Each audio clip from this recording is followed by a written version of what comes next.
Hey everybody, Dr. G here. I'm a clinical and forensic psychologist as well as a body language expert, and today we're going to be analyzing more behavior and body language from President Trump. Before we get started, a couple of quick things. One, I wanted to make sure you know this is not a psychological evaluation of any kind. These are just my opinions. In addition to that, I do want to remind you to like and subscribe if you want to see more content just like this. All right, let's go. Today, we're going to be looking at three different topics. First, we're going to be looking at President Trump and Elon Musk interacting for the first time since their fallout. Then we're going to be looking at President Trump at the UN, asking whether or not he believes he was sabotaged there.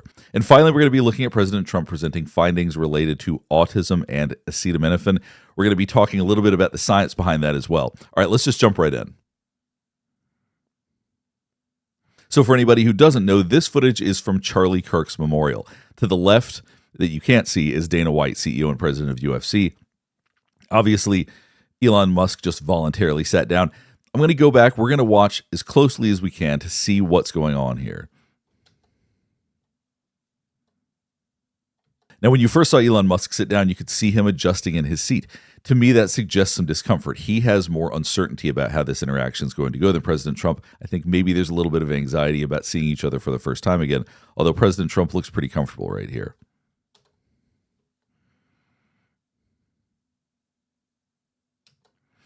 You can also see, as they're shaking hands, President Trump is leaning in, Elon Musk is leaning back just a little bit, not in an unfriendly way, but I think that there's probably a little bit less certainty, a little bit more anxiety about this interaction, but he does have what appears to be a genuine smile on his face.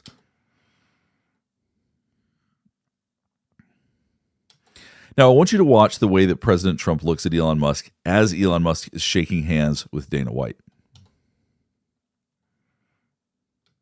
As you can see, President Trump is continuing to look directly at Elon Musk. Now, I've seen President Trump's body language a lot. I think that if he was angry or he did not want to be interacting with him right now, he would probably look straight ahead. That is far more his style if he wants to disengage with somebody. So right here, I think that we're seeing a genuine fondness for Elon Musk. I think that President Trump actually feels positive interacting with him again.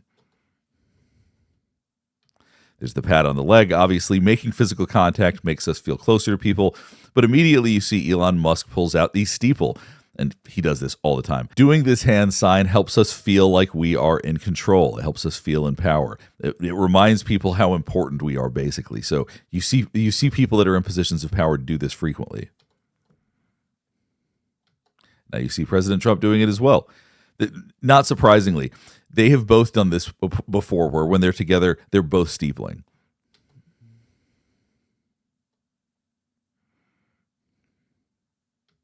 And to me, what this says is that neither one of them wants to appear weak. Now, you can see President Trump is leaning in to talk to Elon Musk. Once again, more signs of body language that they actually are reconnecting, that maybe that they are repairing whatever challenges they had before. And at this point, you can see they've both abandoned doing strong steepling. President Trump continues to do a little bit.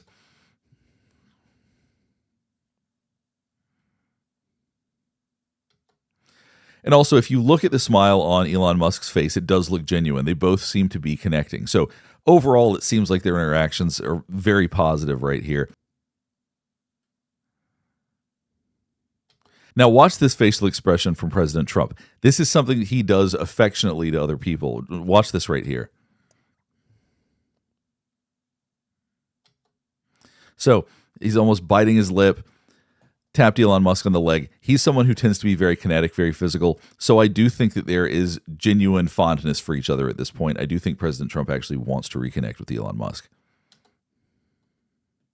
Now we're going to watch President Trump at the UN with a faulty escalator as well as a faulty teleprompter. We're going to see whether or not President Trump thinks he was sabotaged.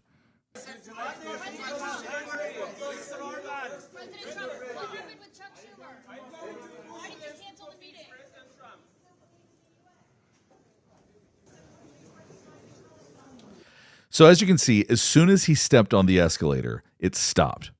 Like literally, like the second he stepped on, the step stopped moving. Now let's watch what he does. President Trump, why did you cancel the meeting with Chuck Schumer? Now you can see the way that he immediately turns around to look because he was trying to figure out what's going on.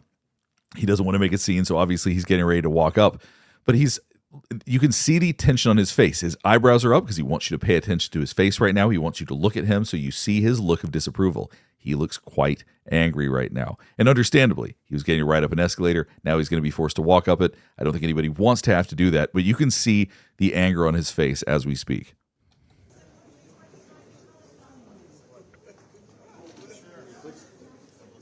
President Trump, why did you cancel the meeting with Chuck Schumer? So you can see as he's walking up, he's tapping on the escalator rails. And I think that shows how annoyed he is. He's trying to go along with it. Whoever he believes sabotaged this, because I do think, and we're going to get more into that he thinks that somebody did this intentionally, and they very well may have. But he's getting through the frustration of that by tapping on this, trying to let it roll off his back. Watch this right here.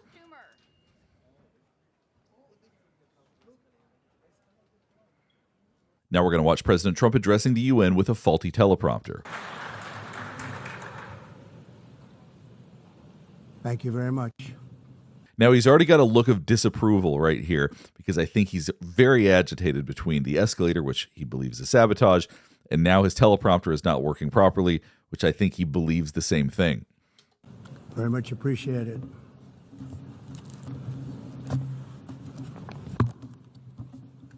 And I don't mind making this speech without a teleprompter, because the teleprompter is not working. These days, it's nearly impossible to separate fact from fiction. The media isn't in the business of telling you the truth. It's in the business of shaping your perception about it. Every outlet, whether it leans left, leans right, or is in the middle, runs the same playbook. Keep you outraged, keep you distracted, and keep you hooked on carefully engineered narratives. What they're serving isn't journalism, it's psychological warfare. They thrive on division, they magnify falsehoods, and they quietly bury stories that loosen their grip on power. That's why ground news exists. It's more than just another news app and website, it's a weapon against manipulation. Ground news takes reporting from thousands of sources, mainstream, independent, billionaire-backed, government-controlled, and lays it bare so you can see the bias, the ownership, and the agenda behind every headline. And here's the real kicker. It shows you what's missing. The stories left on the cutting room floor. The details that were deliberately kept out. The silence that speaks louder than words on the page. When you watch these fractures appear in real time, you start spotting manipulation like it's glowing under a spotlight, and once you see it, you can't unsee it. Ground news isn't confusing or complicated. It's simple, it's intuitive, and it hands the power back to you. That's why they're giving you 40% off the Vantage plan we use. Just $5 a month for unlimited access. Go to ground.news/Dr. G to claim it by clicking the link in the description or scanning this QR code. Stop letting billionaires and corporations write your reality. Start seeing the world for what it really is with ground news. All right, let's get back to the analysis. Look at the facial expression right here. You're going to see a lot of real anger here. I also want you to pay attention to his eyes, because his eyes are very squinted during this first part here. It looks very different than he typically does, actually. And I don't mind. And he raises his eyebrows to say, I don't mind, because he's trying to make the point. He doesn't mind talking without a teleprompter. What he does mind is feeling like that somebody is doing this on purpose. That is what's making him angry. Making this speech without a teleprompter, because the teleprompter is not working. I feel very happy to be up here with you, nevertheless. His eyes are uncharacteristically squinted right now. He doesn't typically do this. I feel very happy to be up here with you, nevertheless. And that way you speak more from the heart. I can only say that whoever... And right now, the anger, you're starting to see it in the brow and the eyes. He's seething a little bit. He's furious at this point. This goes beyond just a little bit irritated or frustrated. He's very, very angry right now. Whoever's operating this teleprompter is in big trouble. And you're seeing some looks of contempt. There's absolutely contempt below the surface right now. This teleprompter is in big trouble.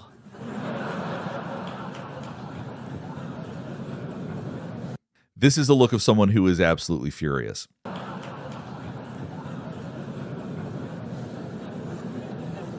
You can see his chin is down further than normal. We do that because we're feeling defensive. I think he's feeling irritated and defensive, that he feels like someone is doing something to him. Once again, I don't think he sees this as just an accident. I think he sees this as intentional. That's why the anger is so high, because he typically can roll with the punches fairly well when they're accidents or if the teleprompter just wasn't working. I think he sees it as something being done to him, and that's why we're seeing so much anger.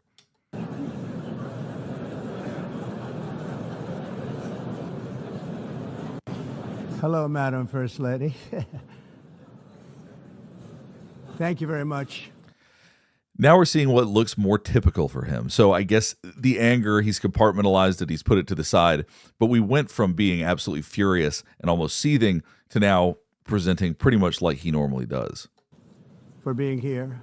So based on his responses and body language between the escalator and this, President Trump appears to believe that someone is doing this intentionally. Someone is doing something to him. That's why we're getting such an angry response. Now we're going to watch President Trump's remarks on autism, talk a little bit about the body language, but also talk some about the science. Just a few decades ago, 1 in 10,000 children had autism. So that's not a long time. And I've always heard, they say a few, but I think it's a lot less time than that. It used to be 1 in 20,000, then 1 in 10,000. And I would say that's probably 18 years ago. And now it's 1 in 31, but in some areas it's much worse than that, if you can believe it, 1 in 31. And I gave numbers yesterday. For boys, it's 1 in 12. I was told that's in California where they have for some reason, a more severe problem. Now, the way that President Trump is speaking, he seems confident in what he's saying. I think he genuinely believes exactly what he's saying. But this is not exactly as it seems. When you talk about the rates of autism from a long time ago versus now, the way we diagnose, the way we identify it, the ability to diagnose it, that has changed a lot. Does that mean that we don't have more autism now? No, but it also means that the difference isn't between 1 in 20,000 and 1 to 31. I don't think the literal increase has been quite that dramatic. Since 2000, autism rates have surged by much more than 400%. Instead of attacking those who ask questions, everyone should be grateful for those who are trying to get the answers to this. Now, over the past 25 years, it is true that the incidence of autism, the amount of people that are diagnosed with it, has gone up dramatically. There could be a number of reasons for that, but that is, in fact, true. Because when you go from 20,000 to 10,000, and then you go to 12, there's something artificial. They're taking something. And by the way, I think I can say that there are certain groups of people that don't take vaccines and don't take any pills that have no autism. All right. Now, this is where the science is going to fall apart a little bit. That's not accurate. They're going to be talking about the Amish later. You cannot compare rates of autism in communities that don't measure it and that probably don't believe in it. So on its face, I think that claim is very unscientific. Now, the rates of autism may be different in something like the Amish community. We would never know because they don't measure it and they probably don't believe in it. So let's keep going. We're going to get more into that as he talks about it. There are some studies that suggest that, with the Amish, for example. The Amish, virtually. I heard none. See, Bobby wants to be very careful with what he says, and he should, but I'm not so careful with what I say. But you have certain groups. The Amish, as an example, they have essentially no autism. First, effective immediately, the FDA will be notifying physicians that the use of let's see how we say that. Acetaminophen. Acetaminophen. Is that okay? Which is basically commonly known as Tylenol, during pregnancy can be associated with a very increased risk of autism. So taking Tylenol is not good. All right, I'll say it. It's not good. As a psychologist, I'm used to reading research. I've read lots of studies, so I went back to these to actually look at what they said. And there is some truth to there being a correlation between acetaminophen use and autism rates. So now there's some studies that say there is no correlation. There's some studies that say there is. But let me explain one thing about the science of this, because there's correlation and there's causation. And I want you to understand the difference between these two. Now, what a correlation is when you have two variables, two things essentially, that have a relationship of any kind. It means they can happen at the same time or happen at opposite times, but there is a measurable relationship. For example, ice cream sales and violent crime. There is a correlation with violent crime going up and ice cream sales going up. Now, are ice cream sales causing violent crime? Obviously not. But hot weather is causing violent crime and causing higher ice cream sales. So there is a correlation between ice cream and violent crime, but there is no causation between the two. Hopefully that makes sense. The reason that matters here is that there is definitely a correlation in some studies, but not all studies, between acetaminophen use and autism rates, and it may very well be causational or is a contributing factor. But the amount of research that's been done, I don't think we're at a place where we can say that it in fact causes it. It's still correlational data at this point. I think a lot more research needs to be done. But let's keep going. Something that's very dangerous to the woman's health. In other words, a fever that's very, very dangerous, and ideally a doctor's decision, because I think you shouldn't take it. And you shouldn't take it during the entire pregnancy. They may tell you that toward the end of the pregnancy, you shouldn't take it during the entire. And you shouldn't give the child the Tylenol every time he's born and he goes and has a shot. Now, that is factually incorrect. Let me correct this for a second. There is no research that suggests that children taking Tylenol will cause them to develop autism. All of the research is about mothers taking it and affecting the neurodevelopment of the fetus. There is no evidence, nor has anybody said, that kids taking Tylenol is going to cause them to have autism spectrum disorder. And this is one of the challenges with President Trump, is that when it comes to things like this, particularly scientific information, he's talking off the cuff a little bit, because that factually is wrong. And unfortunately, I don't want people to latch onto that and go, oh, I can't give my kids Tylenol, it's going to cause them to have autism. Because there's no research, nothing has suggested that. That is not based on anything that anybody else has found. So that's just incorrect. All pregnant women should talk to their doctors for more information about limiting the use of this medication while pregnant. So ideally, you don't take it at all. But if you can't tough it out, if there's a problem, you're going to end up doing it. Well, to his point, talking to your doctor, that is the most advisable thing you can do right now. So talking to your doctor, seeing what their thoughts on it are, that's good advice. Go ahead, Brian. Thank you, Mr. President. I want to go back to the Amish community, if I can, just for a second. I recently saw a man from Minnesota, an Amish man from Minnesota, on a podcast, and the host asked him what the rates were for like ADHD and autism, and he had no idea about ADHD, didn't know that it existed, and certainly didn't know of any cases. What are they It doing? doesn't exist with the Amish community, and they don't take all of this junk. It doesn't exist. So once again, this is factually incorrect. We know this is factually incorrect. There have actually been studies where people have screened people in the Amish community. We know the same neurodevelopmental disorders exist within the Amish community as outside of it. We're never going to know the real rates, though, because you'd have to do full, thorough evaluations. And autism spectrum disorders are very nuanced, or they can be. Some of them are less obvious than others, so we would never have an accurate picture. But to say there are no cases in the Amish community is, once again, that's factually incorrect. That type of logic just doesn't make any sense. It's like saying that the Amish must be the best drivers in the U.S. because they don't have any car accidents. All that being said, I'm not discounting the possibility that there are very real environmental factors that may impact the incidence of autism. There very well may be, but let's not compare it to a group that doesn't measure these things or doesn't believe in them in the first place. Doesn't that tell you?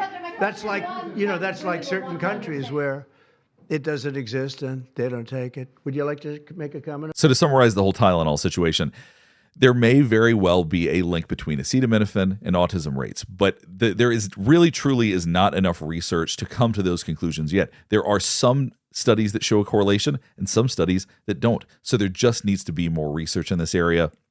But that doesn't mean that they're necessarily wrong. It just means that we need to continue to explore it more. All right, we'll go ahead and wrap things up here. Hopefully this is helping you better understand some of the behavior and body language that we saw. So based on what we saw between President Trump and Elon Musk, it looks like they are on friendlier terms. Now, in terms of what happened at the UN, they are investigating whether or not there was indeed sabotage, whether or not somebody intentionally stopped the escalator. As far as the information presented on autism, there's still a lot of research to be done. There's some aspects of things that President Trump said that were in fact wrong, like suggesting that giving your child Tylenol could have any bearing on this whatsoever. Giving your child Tylenol is not going to cause autism. There's no research to suggest that. But if you have any other thoughts about this, or if there's anything else you want to analyze, please let me know in the comments below. Last thing before we get finished up is I do want to remind you to like and subscribe if you want to see more content just like this. All right, thanks for watching.